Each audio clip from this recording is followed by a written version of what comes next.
The news is live from our studios here at Kokomlemle's Joy 99.7 FM in Accra. In Kumasi, we are live on Love 99.5 FM and affiliates across the 16 regions of Ghana, including A1 Radio in Bolgatanga, ATL FM in Cape Coast. You can also download the My Joy Online app from Play Store and App Store to listen live around the world. In this edition, everyone should take responsibility, wear your mask, encourage others to wear their mask, reduce the number of exposures you have in by not going to crowded places. The warning as experts find many Ghanaians are carrying COVID-19 infections and interacting with others without any shred of suspicion. Today we find out how officials can get everyone to comply as the virus continues to spread, driven mainly by the deadly Delta strain. We need to ensure that we abide by the protocols. And I will add, I think a little enforcement will also be very, very helpful. In the Ashanti region, the Security Council is considering the adoption of new measures to enforce adherence to the safety protocols. Only thing we have to do now is to enforce the COVID protocols. I don't think we can introduce new apart from what we have currently. Or you don't just take action that tomorrow arrest people without face masks or something. Also, doctors worried at the rate young people are getting disabled through road crashes. Orthopedic surgeon at the Tamale Teaching Hospital describes this as a disaster. Road safety should really be up and doing to avoid this kind of disaster, because 20 years, you live with 50 years of disability is a problem. That's coming up in our Drive Safe campaign. Also, I will make corruption a costly venture. Special prosecutor nominee assures us he counts on his experience, training and competence to manage the office. I'm not naive to assume that I'm coming to stop corruption. There's no way I can stop corruption. God himself will not even claim to that. But I am going to make corruption very costly, very, very costly to engage in. We'll be live in Parliament as the House vets Kisi Ejabing for the top anti-corruption job in the country. But how prepared is he to fill the shoes of the former Special Prosecutor, Martin Amidu? I prefer to wear my own shoes, in the sense that I am my own man and I'm coming with my own experiences and professional training. We have sports. More than 100 licensees of the Ghana Boxing Authority have convened at the Bukom Boxing Arena for the elective congress. Joy Sports Nathaniel Atto is on the ground and will join us with updates. And we look ahead to the maiden edition of social media political show State of Play, which goes live across our social media platforms at 2:30 later today. I have details on that and what's the story behind the musician's lyrics.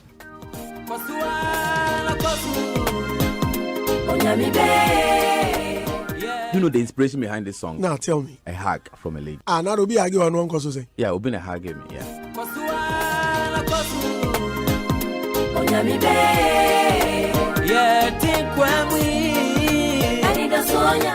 We'll tell you how a lady's warm hug inspired gospel musician OJ's hit song Keep On Keeping On. Please stay for details here on the Midday News with me, Emefa Apau.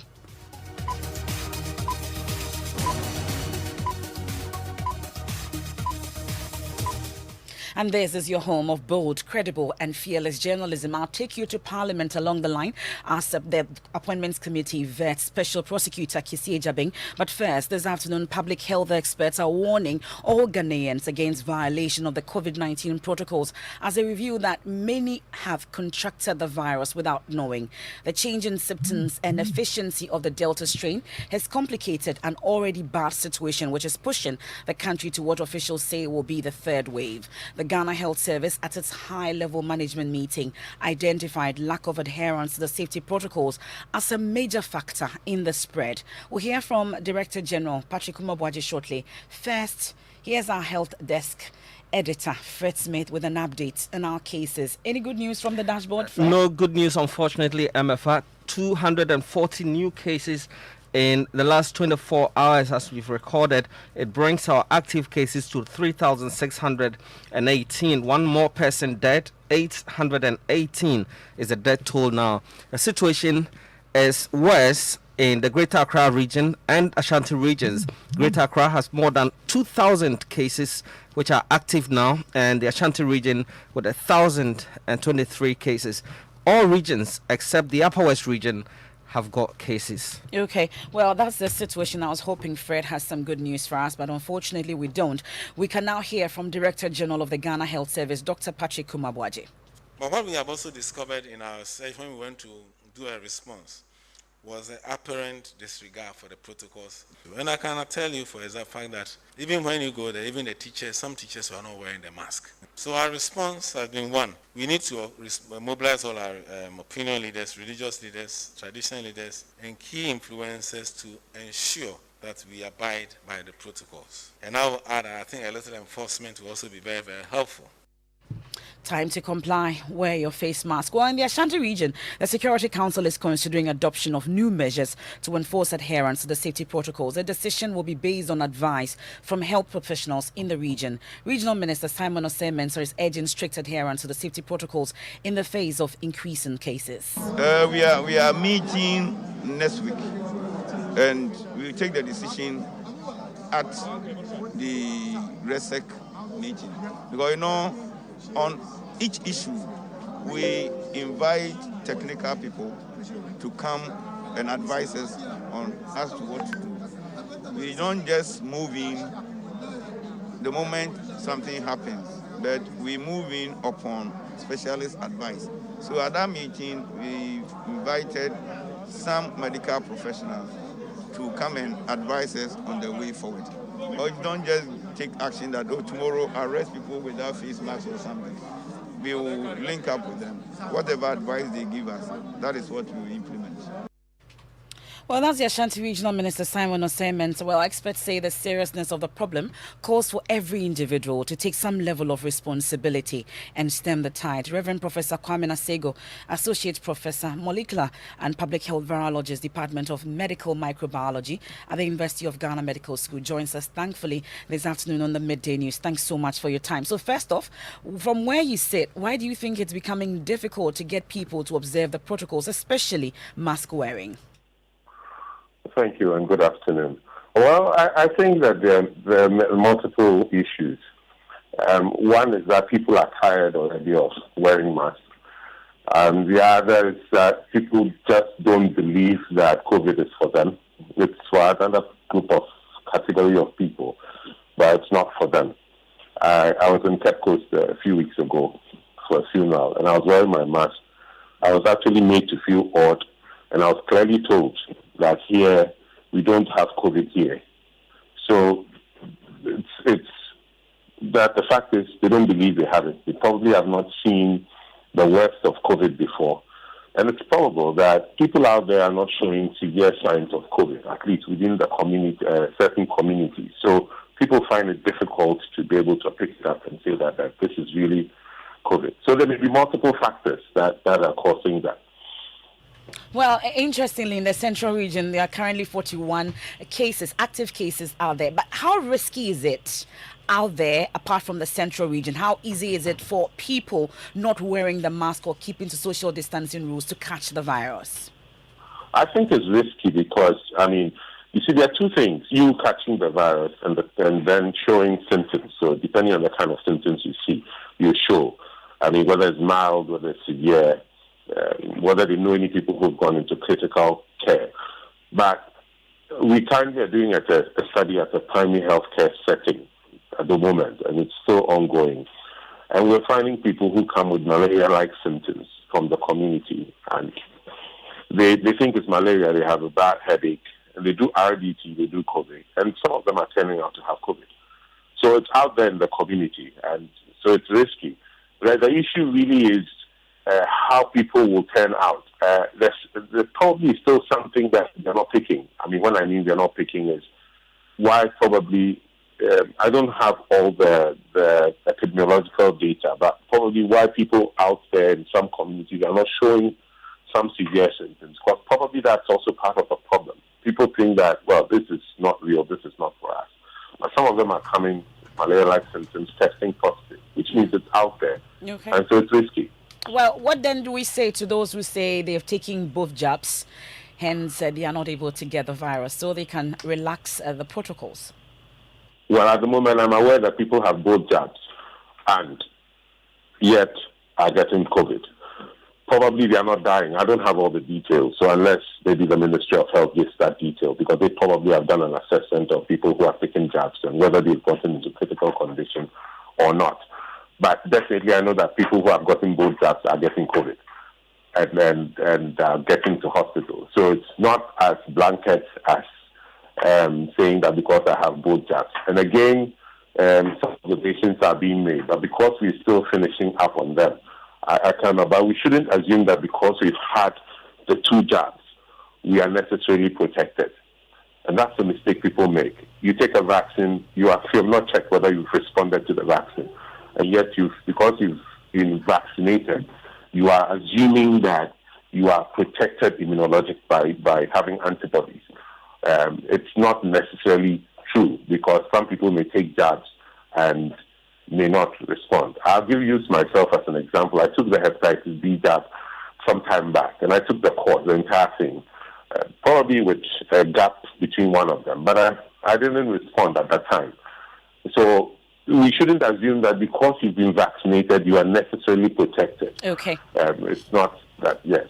We're grateful for your time. That's Reverend Professor Kwame Nasego. He's an Associate Professor, Molecular and Public Health Virologist, Department of Medical Microbiology at the University of Ghana Medical School. So he definitely knows what he's talking about. It's time to mask up. COVID is real. We are in the 3rd wave. Meanwhile, a US-based public health specialist, Nana Kofi Kwache, says the health service must endeavor to paint an accurate and timely picture of the situation as part of measures to enhance compliance. But it also requires, like I said, candor about the reality of the situation. If people do not perceive that the Delta variant presents a new risk, or that it's not widely spreading, or that there's no need for any necessary public awareness or public anxiety about it, then they will not respond in the way that we are looking for. So it's important, again, just going back to the simple things in public health risk communication. Speak the truth, speak it early, and speak it often. And that's what we really need to get back to doing to make sure everybody's on board. So that's Nana Kofi Kwache, a US-based public health specialist. I'll take you to Parliament now, and I will make corruption a costly venture. That's the firm assurance from the Special Prosecutor nominee, Kisie Jabing, to the nation. The 43-year-old says he will count on his experience, training, and competence to manage the office of the Special Prosecutor. He's been speaking earlier. I'm going to institute what I call pressure for progress. I'm going to institute systemic reviews of public sector institutions and the development of integrity plans. And here, this is what I intend to do. But why can't we have our own corruption perceptions index, for instance? Why can't I rank public sector agencies against each other, and at the end of the year, publicize the results as to which institution is performing well and which institution is not performing well? If approved, Kisie Jabing will take over from his predecessor, former Special Prosecutor Martin Amidu, who resigned from office on November 16, 2020, 3 years after he was appointed by President Akufo-Addo. But how well is he prepared to fill the shoes of Martin Amidu? Which I would like to state that I prefer to wear my own shoes, in the sense that I am my own man and I'm coming with my own experiences and professional training. In this quest, my conscience and my learning of the law are going to be my guide. My strategy is that I'm not naive to assume that I'm coming to stop corruption. There's no way I can stop corruption. God himself will not even acclaim to that. But I am going to make corruption very costly, very, very costly to engage in terms of conflict of interest. That's Special Prosecutor nominee Kisie Jabing. Well, he's been responding to other questions at the Appointments Committee. I'll take you live now. Actually had cause during the pendency of the first election petition to deliver another talk before this talk you referred to. It was organized by the CDD and the National Media Commission.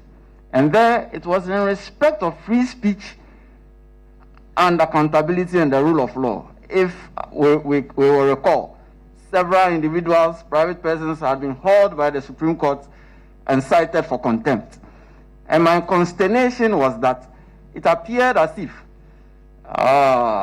immediately your name was cited and you were hauled in before the court, then you needed to start apologizing. And so those who apologized immediately were let off. Those who decided to bring in lawyers to defend them ended up in jail. And that was what I was pointing out in the first paper before this paper you referred to. Indeed, at that time, the bar took umbrage at what I said, but I thought that I captured the conscience of the nation better by saying that, look, this whole issue of contempt as a criminal offense is so dangerous that if we are not minded to codify it, to define it well, and to come up with commensurate punishment, we will get to a situation where it will not be on national TV that day, but a high court judge sitting somewhere in Goso, there's no camera on you, cite you for contempt, jail you for 15 years. All you have to do will be to appeal. So I was sounding that caution, and that where we were going was very slippery road, and so we needed to rein ourselves in. Honorable, before you come to this, let's go a little back into how did the concept of contempt of court develop? Was it by statute? It was never by statute. No, it was the courts generated that to protect themselves from executive abuses. Parliament generated its own contempt to protect itself from executive abuses because they have powers, they have the agencies of force. The courts don't have, the Parliament doesn't have. So these two arms of government developed their own jurisprudence of contempt to protect the two institutions. So now, are you suggesting that Parliament should now make rules regulating how the court should now exercise their power of contempt? Absolutely. That's a special prosecutor nominee, Kisi Ejabing there. He's been speaking about issues of contempt as a criminal offense and how dangerous it is. We'll turn our attention to some other stories. And a retired Inspector General of Police under the Mahama administration, John Kudalo, has charged the newly appointed acting IGP, Dr. George Akufu-Dampare, to deploy boots on the ground to swiftly deal with a surge in criminal activities across the country. John Kudalo observed that the recent wave in armed robbery attacks, amongst others, is largely due to lack of police visibility. He's been speaking to my colleague, Kwesi Parker-Wilson. So it's a matter of prioritizing and then focusing on the areas that can enhance our functions as a police organization. And I think the visibility, the visibility, when it was started, we created it some 5-6 years ago. It was very vibrant, and crime went very, very low because people see the police, they have confidence, and if they see something too, they don't have to go far to report to the police. Just nearby in the corner, the police are there. And patrolling too, which is mainly visibility and the police presence, is the heartbeat of policing. Policing, excuse me to say, is not done in civil chairs and the offices and the air conditions. They are done in the streets and the gutters. That's where policing is. So if we put the foot on the ground, the boots on the ground, I think we shall be able to curb this menace. Of course.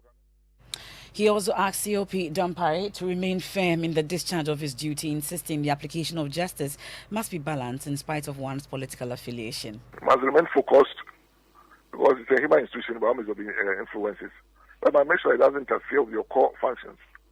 Because policing, as I said, is an outdoor event or function. Everybody sees how you perform. So if you allow someone to influence you, it's your own problem. But you have to be very objective, very neutral, and very hard, and ensure that you perform your functions.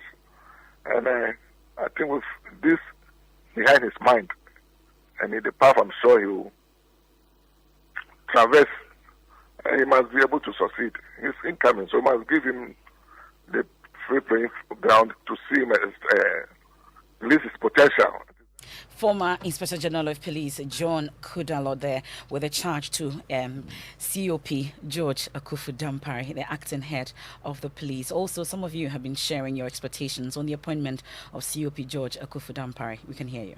The IGP will get it very difficult this time because this time the boys are very, very angry and they are going to face him boot for boot. So I think it should strategize very, very well before coming out with strategies to deal with them. Looking at the country, security is very important. To live freely, to live happily, all depends on the security. So we would like the IGP to improve and enforcement so that everybody, the citizens will be free, live comfortably. Because walking on the road, we will be afraid maybe somebody can come to you and attack you. You know, that's not a freedom. So as our quote of the arm says, freedom and justice, we need that thing to happen in the country. I believe it's able and it's capable. So I think he should try and fix all the mistakes that the predecessor did.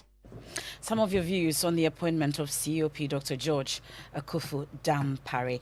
And later today, Joy News will launch the maiden edition of its social media political talk show, State of Play, with a promise to be politically incorrect. Head of our political desk, Evans Mensah, his deputy, Winston Amwa, and head of our research desk, Raymond Nakra, have been explaining what to expect on the first edition later today. Certainly, it's going to be sharp. It's going to be one that will not take into consideration people's feelings. We are not going to actually go overboard, but if it has to be said, it will be said just the way it ought to be said.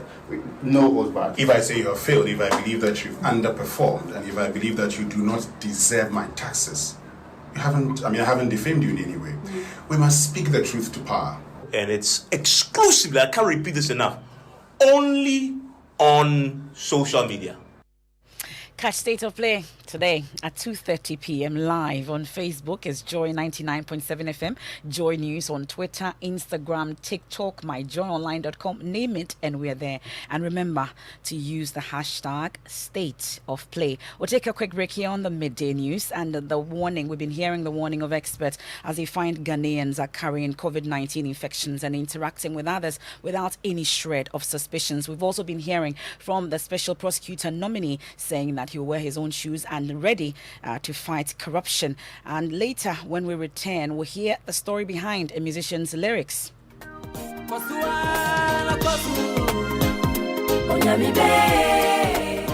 You know the inspiration behind this song? Now tell me. A hug from a lady. We're having a conversation. No, it's a conversation. I know. We're having a conversation. Thank you very much. Politically correct. Aren't you tired of the overly refined political opinion, banter, and analysis on radio and television? Well, it's time to break the shackles and liberate your political opinion on social media. Joy News is bringing to your favorite social media platform a political talk show like no other.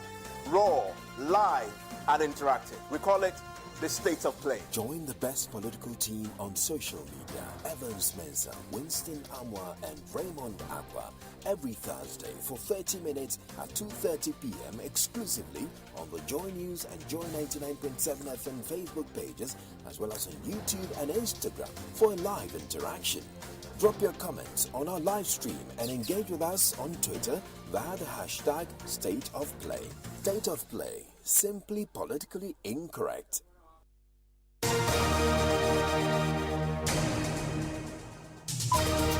This is the Midday News here on Joy 99.7 FM. It's time for sports. Mubarak, what do we have?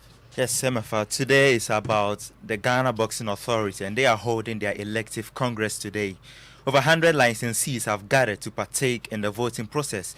Now, Joy Sports Nat and Arthur is on the ground for us. Nat, what is currently happening? Yes, Mubarak, everything is going on smoothly so far, and what we've covered up to this point are the full roll call of the members of the Ghana Boxing Authority, and I'm talking about the licensees who are made up of various bodies under the Ghana Boxing Authority. That is done, and also the report of stewardship of the last 4 years by the outgoing president, lawyer Peter Swenes. He touched on a few things, key amongst them being issue of financing boxing and sponsorship of boxing. He also talked about, the frequent change of sports ministers because of political administrations, which have, in a way, stalled, ideas and, the progress of work when it comes to execution, of certain policies for various sporting disciplines, including boxing. Now, he has advised that the incoming executive scale down on the number of sub-bodies or constituent bodies so they can be more effective in the next 4 years. So very shortly, after all the other constituent bodies give their respective reports, we'll go straight down to the voting. And as I have already mentioned, it is a straight battle between the two vice presidents of the outgoing administration, which is Mr. Henry Mandi Spain and Mr. Abraham Kote Nikwe. We're going to be doing some more updates on all of our other channels. Back to you in the studio, Mubarak. Thank you very much, Nathaniel Atto, with the latest. Thank you very much for sports, and it's time for our Drive Safe campaign. Safe driving saves lives. Drive safe. Orthopedic surgeons at the Tamale Teaching Hospital are expressing worry about the increasing rate at which young people are getting permanently disabled through road traffic crashes in Ghana. At the Tamale Teaching Hospital, for example, at least 6 persons with road traffic injuries are rushed in daily, and some of them leave with amputated limbs. Head of the orthopedics unit of the hospital, Dr. Togu Yempabe, says the country must be worried about this. If you have a society where the majority of people are disabled, is a problem. Because you see, when you have somebody 20 years and you amputate his limb, that's disability. Assume he want to live for 70 years, 20 years, 70 years. So 50 years, he will live with disability. And that is bad. Yeah, that's what we want to avoid. And I think the road safety should really be up and doing to really help people to avoid this kind of disaster. May I call it disaster? Because 20 years, you live with 50 years of disability is a problem. And we don't even have a limb fitting centers. So Dr. Yempabe has also noticed a trend in Tamale where if it is not a head injury, most of the victims do not care. In Tamale here also we have a problem. People will come with a very bad injury, very bad fractures. At the time you realize the only thing they want to know is if the head is affected or not. Once the head is not affected, they will tell you that they are going to the bone setter. They go to the bone setter, they will stay there for almost 6 months, 1 year, and later they will come back with a complication. Some even though they go there, let's say 2 months later, they come back with a complication and they want you now to do miracles. You can do miracles. I'm not God. But if you come to me early, I can help you. That's Dr. Togu Yempabe. He's the head of orthopedics at the Tamale Teaching Hospital. And across flooding episodes have become complicated, leaving policymakers confused. Fortunately, research by the Department of Civil Geoenvironmental Engineering at the Technical University of Munich has proposed a retention basin for reducing Accra flood risk. Love FM's Kwesi Deborah has more for our Tech Thursday today. Using rainfall data from 1980 to 2017, the research team stimulated the best option for a retention basin in the Odokole catchment. It is designed to close at the bottom outlet in the case of flood, and the discharge managed up to the desired vent for a 100-year return period.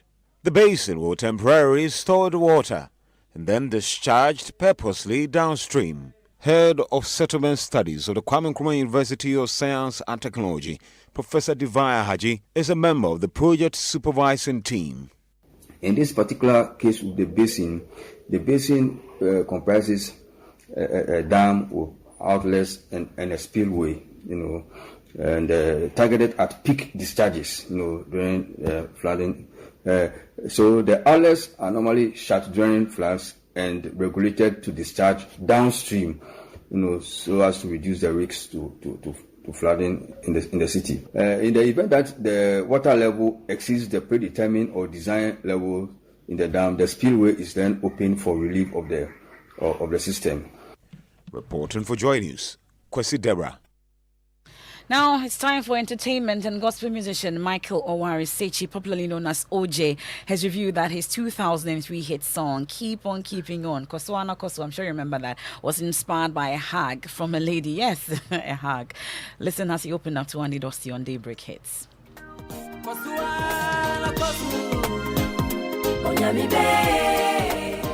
You know the inspiration behind this song? Now tell me. A hug from a lady. Now Obi Age one Koso say. Yeah, Obi na hug me. Yeah. A lady at church, you know, at CCC, before we start praise and worship, we sing, hold somebody, tell him that I love him, that we are together again. Yeah, so the lady came to give me a hug at church, and I was like, oh, it feels good. And she said, OJ, you used to call me Owari at that time. So Owari, keep on keeping on. So I was like, wow, these words are deep. I will use it.